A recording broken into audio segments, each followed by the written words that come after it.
আলাইকুম রহমতুল্লাহি বারাকাতু। আজকে আপনাদের দেখাবো Samsung M13 power button volume button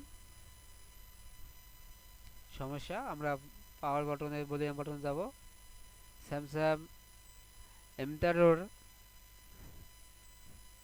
পাওয়ার কি লাইন এটা, এই কানেক্টরের ফিঙ্গারের কানেক্টরের এখানে কানেক্টরের পাওয়ার কি লাইন 3 নম্বর লাইন, 1 2 3 3 নম্বর লাইন পাওয়ার কানেক্টরের 3 নম্বর লাইন। আমরা এই 3 নম্বর লাইনটি যদি মিসিং হয় বা এই প্রিন্টে ফিঙ্গারের প্রিন্ট থেকে লাইনটি না টানতে পারি, লাইনটি তাহলে আমরা লাইনটি টানবো এখান থেকে লাইনটি টানার পরে আমরা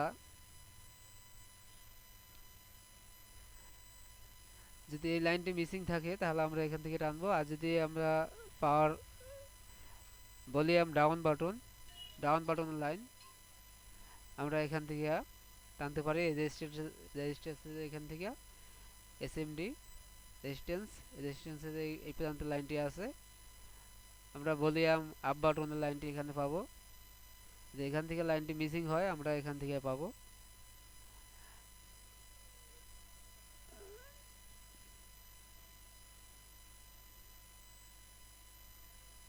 বিকল্প লাইনটি আছে এখান থেকে এইখানে।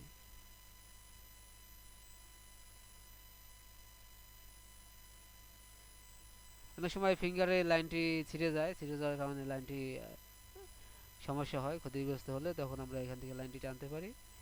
এখান থেকে কাজ না হলে এখান থেকে টানতে হবে।